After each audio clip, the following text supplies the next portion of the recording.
Nephron में किन पदार्थों का पुनः अवशोषित रीएब्जॉर्प्शन होता है? ए. केवल urea, B. Glucose amino acid sodium chloride, C. केवल पानी और लवण, डी. केवल विटामिन। उत्तर B. Glucose amino acid sodium chloride. Nephron यह गुर्दे की कार्यात्मक और संरचनात्मक इकाई है। पुनः अवशोषण यह प्रक्रिया हेनले लूप और नलिकाओं में होती है ताकि शरीर जरूरी पोषक तत्व न खो दे। बोमन कैप्सूल यह रक्त को छानने का अल्ट्राफिल्ट्रेशन का कार्य करता है। डायलिसिस जब किडनी काम करना बंद कर देती है तो कृत्रिम रूप से रक्त को शुद्ध करने की प्रक्रिया को डायलिसिस कहते हैं। मूत्र का पीला रंग यह यूरोक्रोम वर्णक की उपस्थिति के कारण होता है। भारतीय संविधान की 11वीं अनुसूची में कितने विषय शामिल हैं? ए. 18, बी. 22, सी. 29, डी. 12। उत्तर सी. 29। 11वीं अनुसूची इसे 73वें संविधान संशोधन 1992 द्वारा जोड़ा गया था जो पंचायती राज से संबंधित है। 12वीं अनुसूची यह नगर पालिकाओं से संबंधित है और इसमें 18 विषय शामिल हैं। 74वां संशोधन पंचायती राज दिवस यह हर साल 24 अप्रैल को मनाया जाता है। प्रथम राज्य पंचायती राज लागू करने वाला पहला राज्य राजस्थान नागौर जिला 1959 था। बलवंत राय मेहता समिति भारत में त्रिस्तरीय पंचायती राज व्यवस्था की सिफारिश इसी समिति ने की थी। रासायनिक अभिक्रिया को संतुलित करना किस नियम पर आधारित है? ए. ऊर्जा संरक्षण, बी. संवेग संरक्षण, सी. द्रव्यमान संरक्षण, डी. आवोगाद्रो का नियम। उत्तर सी. द्रव्यमान संरक्षण। नियम द्रव्यमान संरक्षण का नियम law of conservation of mass Antoine Lavoisier ने दिया था। परिभाषा किसी भी रासायनिक अभिक्रिया में द्रव्यमान न तो बनाया जा सकता है और न ही नष्ट किया जा सकता है। संतुलन अभिकारक रिएक्टेंट्स और उत्पाद प्रोडक्ट्स के परमाणुओं की संख्या दोनों तरफ बराबर होनी चाहिए। ऊर्जा संरक्षण ऊष्माक्षेपी एक्सोथर्मिक और ऊष्माशोषी एंडोथर्मिक अभिक्रियाएं ऊर्जा परिवर्तन से संबंधित हैं। आइंस्टीन का समीकरण E=mc² द्रव्यमान और ऊर्जा के संबंध को दर्शाता है। आम्र वर्षा सामान्यतः कब होती है? ए. शीत ऋतु में, बी. ग्रीष्म ऋतु में, सी. मानसून के बाद, डी. वसंत ऋतु में। उत्तर बी. ग्रीष्म ऋतु में। स्थान यह मुख्य रूप से कर्नाटक और केरल में होने वाली पूर्व मानसून वर्षा प्री मॉनसून शावर्स होती है। महत्व यह आमों को जल्दी पकने में मदद करती है, इसलिए इसे आम्र वर्षा कहते हैं। काल बैसाखी पश्चिम बंगाल में ग्रीष्म ऋतु में चलने वाली तूफानी हवाओं को काल बैसाखी कहते हैं। लू उत्तर भारत में गर्मियों में चलने वाली गर्म और शुष्क हवा को लू कहते हैं। चेरी ब्लॉसम कर्नाटक में कॉफी के फूलों के लिए होने वाली वर्षा को चेरी ब्लॉसम या फूलों की बौछार कहते हैं। फ्लेमिंग के दाएं हाथ के नियम का उपयोग किसकी दिशा ज्ञात करने में होता है? ए. प्रेरित धारा, बी. चुंबकीय क्षेत्र, सी. विद्युत बल, डी. गति की दिशा। उत्तर ए. प्रेरित धारा दायां हाथ राइट हैंड इसका उपयोग जनरेटर की कार्यप्रणाली समझने के लिए किया जाता है। बायां हाथ लेफ्ट हैंड इसका उपयोग मोटर में बल की दिशा ज्ञात करने के लिए किया जाता है। अंगूठा दाएं हाथ के नियम में अंगूठा चालक की गति मोशन को दर्शाता है। तर्जनी इंडेक्स फिंगर यह हमेशा चुंबकीय क्षेत्र मैग्नेटिक फील्ड की दिशा दर्शाती है। मध्यमा मिडिल फिंगर यह प्रेरित धारा इंड्यूस्ड करंट की दिशा बताती है। राजा राममोहन राय ने 1814 में किसकी स्थापना की थी? ए. ब्रह्म समाज, बी. आत्मीय सभा, सी. आर्य समाज, डी. प्रार्थना समाज। उत्तर बी. आत्मीय सभा। ब्रह्म समाज राजा राममोहन राय ने बाद में 1828 में ब्रह्म समाज की स्थापना की थी। उपाधि इन्हें मुगल सम्राट अकबर द्वितीय ने राजा की उपाधि दी थी। सती प्रथा इन्हीं के प्रयासों से लॉर्ड विलियम बेंटिक ने 1829 में सती प्रथा को अवैध घोषित किया। पत्रकारिता का जनक राजा राममोहन राय को भारतीय पत्रकारिता का अग्रदूत माना जाता है। अखबार संवाद कौमुदी। वेदांत कॉलेज इन्होंने 1825 में वेदांत कॉलेज की स्थापना की थी। निम्नलिखित में से अजैविक घटक कौन सा है? ए. पौधे, बी. जानवर, सी. मिट्टी, डी. कवक। उत्तर सी. मिट्टी। अजैविक घटक पर्यावरण के निर्जीव तत्व जैसे हवा, पानी, मिट्टी, तापमान और सूर्य का प्रकाश। जैविक घटक सजीव तत्व जैसे पौधे, उत्पादक, जानवर, उपभोक्ता और कवक या बैक्टीरिया, अपघटक। पारिस्थितिकी तंत्र जैविक और अजैविक घटक मिलकर एक पारिस्थितिकी तंत्र बनाते हैं। शब्द का जनक इकोसिस्टम शब्द का प्रयोग सबसे पहले A.G. टांसले ने 1935 में किया था। सूर्य पारिस्थितिकी तंत्र में ऊर्जा का अंतिम और मुख्य स्रोत सूर्य है। 2021 में लागू की गई बांध पुनर्वास और सुधार परियोजना किससे संबंधित है? ए. नए बांध बनाने से। बी. बांधों की सुरक्षा और सुधार से। सी. सिंचाई कर माफ करने से। डी. बिजली उत्पादन बढ़ाने से। उत्तर बी. बांधों की सुरक्षा और सुधार से। उद्देश्य: भारत के पुराने बांधों की सुरक्षा, मजबूती और प्रदर्शन में सुधार करना। सहयोग: यह परियोजना विश्व बैंक की सहायता से चलाई जा रही है। जल शक्ति मंत्रालय: यह परियोजना भारत के जल शक्ति मंत्रालय के अधीन आती है। सबसे लंबा बांध: हीराकुंड बांध, ओडिशा, महानदी पर भारत का सबसे लंबा बांध है। सबसे ऊंचा बांध: टिहरी बांध, उत्तराखंड, भागीरथी नदी पर भारत का सबसे ऊंचा बांध है। किस जानवर का लिंग आनुवंशिक रूप से निर्धारित नहीं होता है? ए. कछुआ, बी. घोंघा, स्नेल, सी. छिपकली, डी. मगरमच्छ।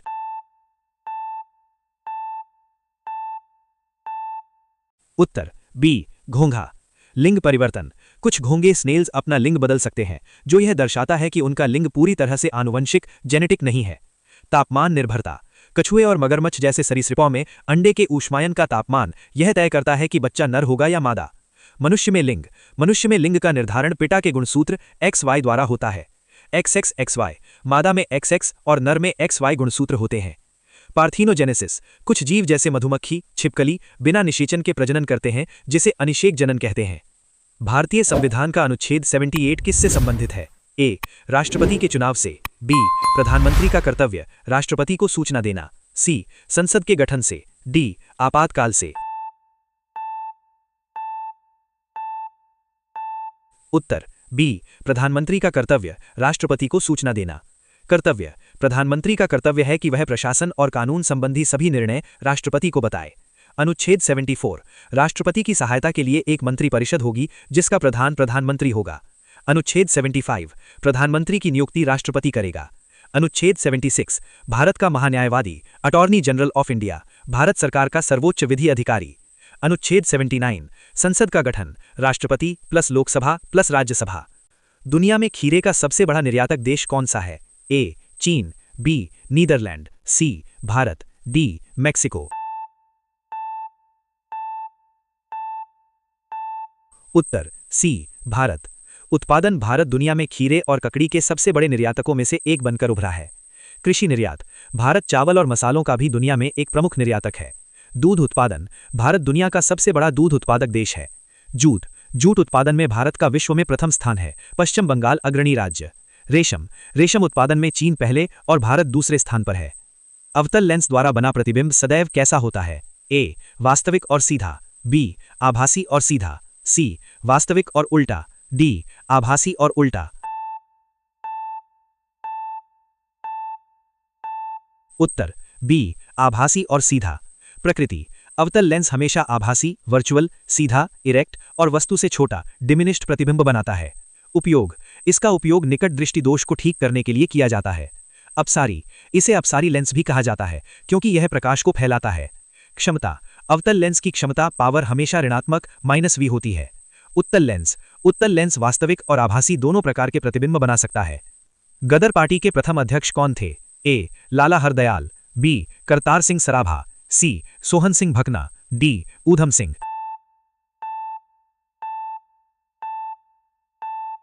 उत्तर सी. सोहन सिंह भकना।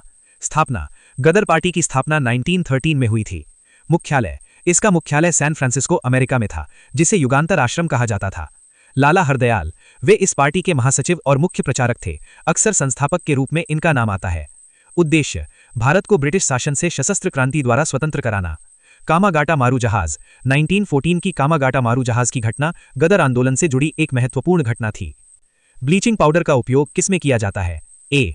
पानी को कीटाणु रहित करने में, बी. कपड़ा उद्योग में विरंजन ब्लीचिंग के लिए, सी. ऑक्सीकारब के रूप में, डी. उपर्युक्त सभी। उत्तर डी. उपर्युक्त सभी। सूत्र: ब्लीचिंग पाउडर का रासायनिक सूत्र CaOCl2 कैल्शियम ऑक्सीक्लोराइड है। निर्माण: यह शुष्क बुझे हुए चूने CaOH2 पर क्लोरीन गैस प्रवाहित करने से बनता है। गंध: इसमें से क्लोरीन की तेज गंध आती है। क्लोरोफॉर्म: इसका उपयोग क्लोरोफॉर्म बनाने में भी किया जाता है। विरंजन: यह कागज और सूती कपड़ों का रंग उड़ाने, ब्लीचिंग के काम आता है। भारत में केंद्रीय भारतीय भाषा संस्थान CIIL कहाँ स्थित है? नई दिल्ली, हैदराबाद, मैसूर, वाराणसी। उत्तर मैसूर, कर्नाटक। स्थापना, इसकी स्थापना 1969 में हुई थी। उद्देश्य, भारतीय भाषाओं का विकास और संरक्षण करना। शिक्षा मंत्रालय, ये भारत सरकार के शिक्षा मंत्रालय, मानव संसाधन विकास मंत्रालय के अधीन कार्य करता है। शास्त्रीय भाषाएं, अब तक भारत में 6 भाषाओं तमिल, संस्कृत, कन्नड़, तेलुगु, मलयालम, उड़िया को शास्त्रीय भाषा का दर्जा मिला है।